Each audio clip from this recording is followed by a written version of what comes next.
Class हो जाए, नहीं अगर लाइट फिर चली जाती है तो मैं आप लोगों का रिकॉर्डेड लेक्चर भेज दूँगी, ठीक है। Okay, now let's continue. अभी हम पढ़ रहे थे एयर एम्बोलिज्म। एयर एम्बोलिज्म में क्या होता है कि एयर एंटर हो जाता है सर्कुलेशन में, ठीक है। और ये किन में होता है, जैसे कोई क्रिमिनल अबॉर्शन का अटैम्प्ट है या पेनिट्रेटिंग चेस्ट इंजरी है, ठीक है, या फिर ये डीप सी डाइवर्स में भी होता है, ठीक है। डीकॉम्प्रेशन एयर सिकनेस डिजीज़ भी हम इसको कहते हैं, ठीक है।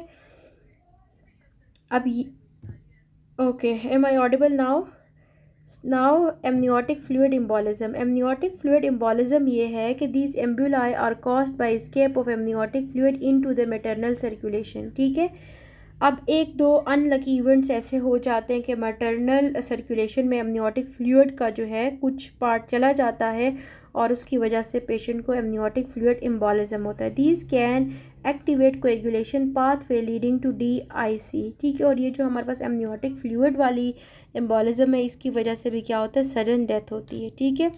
अब ये कि easily they can be remembered as shortness of breath after fracture, तो फैट एम्बोलिज्म है, ठीक है। अगला है कि shortness of breath in deep sea drivers chest injury, तो वो एयर एम्बोलिज्म है। द नेक्स्ट इज़ अगर तो मैंशनड है कि प्रेग्नेंट लेडी, ठीक है, shortness of breath in pregnant ladies during labour और पोस्ट पार्टम, तो वो है एमनियोटिक फ्लूइड एम्बोलिज्म, ठीक है। Shortness of breath on lying down, तो इट इज़ रेट्रोस्टर्नल गॉइटर, ठीक है। ये हमारे पास क्या है, सारे के सारे कॉजेज़ है शॉर्टनेस ऑफ ब्रेथ के अलॉन्ग विद द कॉज, ठीक है। आपको पता होना चाहिए कि आफ्टर फ्रैक्चर अगर शॉर्टनेस ऑफ ब्रेथ डेवलप हो जाता है तो it is fat embolism, clear. और अगर कोई प्रेग्नेंट लेडी है postpartum shortness of breath develop हो रहा है तो it is due to amniotic fluid embolism. और ये जो हमारा रेट्रोस्टर्नल गॉइटर है उसमें क्या होता है, shortness of breath while lying down, ठीक है। ये हमारे पास है जी shortness of breath on lying down. Okay, now let's practise some MCQs। The first one is fat embolism, ठीक है। फैट एम्बोलिज्म का गिवन है ट्रू रिगार्डिंग फैट एम्बोलिज्म, तो सिम्टम्स अपीयर आफ्टर 12 आवर्स, ठीक है। इसको आप लोग लिख लो आज के हायर पॉइंट्स में भी कि फैट एम्बोलिज्म में क्या होता है, आफ्टर 12 आवर्स जो है वो सिम्टम्स अपीयर होना शुरू होंगे। A 30 years old man had road traffic accident and he sustained fracture of femur. 2 days later he developed sudden breathlessness, ठीक है। The cause of shortness of breath is fat embolism. Fracture of femur था तो जाहिर है fat embolism तो होगा। True regarding fat embolism is mostly due to loss fracture of long bones, ठीक है। 38 years old man got a pelvic fracture in RTA. He loses 2 liters of blood in an accident. After 5 days he died and the brains of the CT shows multiple areas of infarction, तो it is due to fat embolism, ठीक है। True regarding fat embolism, तो इसका यही है कि symptoms appear after 12 hours, clear है। इसके सिम्टम्स हमें स्टैट में नहीं नज़र आते बल्कि 12 घंटे के बाद पेशेंट को shortness of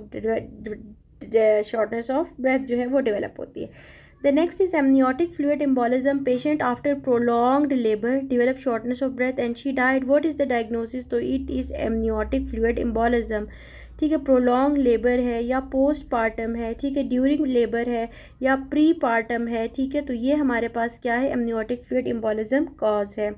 A 40 years old pregnant lady in 24 hours prolonged labor presented with dyspnea, tachypnea and dies. तो ये हमारे पास क्या, amniotic fluid embolism. Amniotic fluid embolism can occur during prolonged labor, delivery और postpartum, ठीक है। Shortness of breath in a pregnant lady during labor and postpartum is due to amniotic fluid embolism. A pregnant lady with labor pains and obstructed labor was taken to the hospital but she died before reaching the hospital, तो it is amniotic fluid embolism, ठीक है। एक दफ़ा हमारे hospital में ऐसा हुआ था कि आप टाइम उसी वक्त तो ये पिक नहीं होता ना, ये जो amniotic fluid embolism है ये भी सडन है। अब पेशेंट का हमने ARM किया, ठीक है, आर्टिफिशियल रप्चर ऑफ मेम्ब्रेन्स किया, ठीक है, उसकी अच्छी डायलिटेशन हो गई थी। उसका रप्चर करने के बाद हमने उसको कहा कि इस डिलीवरी टेबल से उठ के इस डिलीवरी टेबल पे लेट जाओ। वो पेशेंट उठी है, एक टेबल से दूसरे टेबल तक आते आते वो बिल्कुल नीचे गिर गई है और उसको जो है एमनियोटिक फ्लूइड एम्बोलिज्म हुआ है, ठीक है। उसके बाद उसने रिकवर नहीं किया, उसकी इतनी सडन डेथ थी हम लोगों को तब समझ ही नहीं आई क्या हुआ है।